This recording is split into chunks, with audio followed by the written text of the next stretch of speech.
C'est l'un des conflits non résolus les plus longs au monde.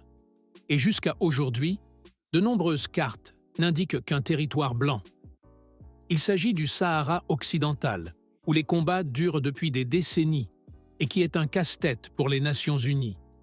Il est souvent considéré comme le dernier vestige de l'époque coloniale sur le continent africain, et elle divise la communauté internationale.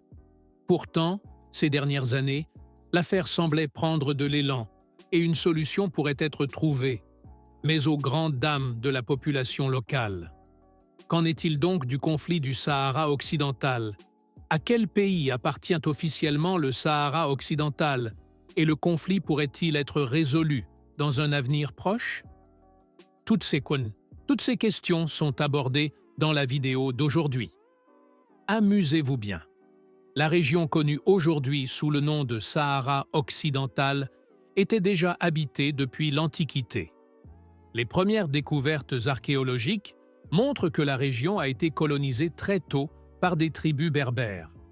Au XIe siècle, des tribus nomades connues sous le nom d'Arabes Makil ont commencé à s'installer dans la région et se sont mélangés aux berbères résidents.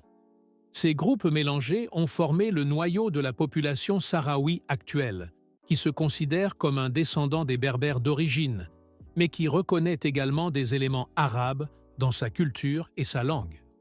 Malgré les conditions difficiles du désert, ces communautés ont développé des structures sociales complexes et ont vécu de l'élevage, du commerce et de l'agriculture, chaque fois que les conditions le permettaient. L'histoire du conflit actuel au Sahara occidental commence au XIXe siècle, avec la colonisation espagnole. En 1884, ces derniers ont construit sur la péninsule du Rio de Oro la base de Villa Cisneros, qui deviendra plus tard la ville d'Ad-Dakhla. Et lors de la conférence de Berlin qui s'est tenue la même année, une réunion des puissances européennes pour le partage de l'Afrique, le territoire a ensuite été officiellement reconnu comme colonie espagnole. Au cours des décennies suivantes, l'Espagne a ainsi commencé à créer des avant-postes et des villes, dont l'actuelle capitale El Aaiún. Mais comme dans les autres colonies, la domination était marquée par l'oppression de la population locale. Les Sahraouis se sentaient en outre exclus de l'administration espagnole et se sont battus pour préserver leur culture et leur mode de vie. Pour les Espagnols, il s'agissait avant tout des ressources de la région, y compris les riches gisements de phosphate.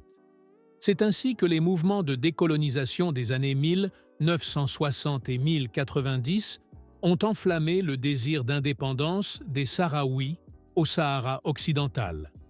C'est ainsi que de nombreux combats ont eu lieu avec les Espagnols, qui ont toutefois fortement refusé de prendre possession de leur colonie. L'affaire est arrivée jusqu'aux Nations unies qui, en 1965, lors d'une assemblée générale de l'ONU, ont exigé la décolonisation du Sahara occidental de l'Espagne. Mais comme les Espagnols continuaient à refuser, le soi-disant Front Polisario s'est formé au Sahara occidental, un regroupement commun de tous les combattants de l'indépendance qui devait désormais chasser une fois pour toutes les dominateurs espagnols. Mais ce n'est que fin 1975, après la mort de Franco, et lorsque la pression politique sur l'Espagne est devenue trop forte, que celle-ci s'est effectivement retirée du Sahara occidental. Mais les choses ne se sont pas passées comme la population locale l'avait imaginé. En effet, l'Espagne n'a pas laissé son ancienne colonie accéder à l'indépendance, mais a confié le contrôle du territoire au Maroc et à la Mauritanie. C'est ainsi qu'a débuté le long conflit qui dure encore aujourd'hui. La même année, environ 350 000 Marocains se sont rendus au Sahara occidental dans le cadre de la Marche verte, afin de faire valoir les revendications marocaines sur le territoire. Le Maroc a alors annexé environ 2/3 du pays et le Front Polisario s'est retiré dans les zones désertiques reculées de l'est du pays. Le Polisario a été soutenu par l'Algérie voisine, l'ennemi juré du Maroc. Il a déclaré la création de la République arabe sahraoui démocratique et a établi un gouvernement en exil. Celui-ci a été reconnu par la communauté internationale, mais pas par le gouvernement. La Mauritanie s'étant retirée très tôt du conflit, le Maroc se considérait désormais comme le seul successeur légitime au Sahara occidental. Une série de combats avec les résistants a éclaté et a duré plus de 16 ans. La guerre n'a pris fin qu'en 1991 avec un cessez-le-feu négocié par les Nations Unies, mais qui a été rompu à plusieurs reprises en raison de désaccords sur l'organisation d'un référendum. Le Maroc s'était en effet engagé à l'origine à organiser un référendum sur l'appartenance future de la population. Cela n'a toutefois pas eu lieu jusqu'à présent. En novembre 2020, le Polisario a donc déclaré la fin de la trêve en raison de l'inaction du Maroc et les combats ont repris. Mais le Maroc avait entre-temps un allié puissant, les États-Unis. Ceux-ci ont reconnu sous Trump la souveraineté du Maroc sur le Sahara occidental, en échange de quoi le Maroc a d'ailleurs établi des relations avec Israël.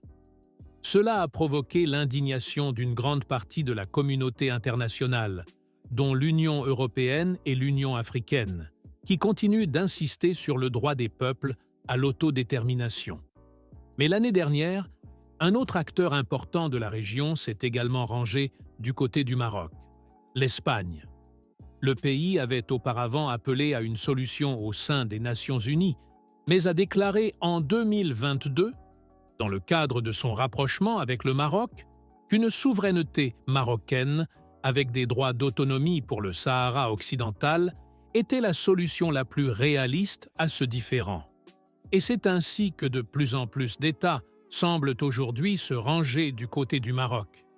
Mais les Sahraouis continuent de résister et une solution rapide ne semble toujours pas en vue.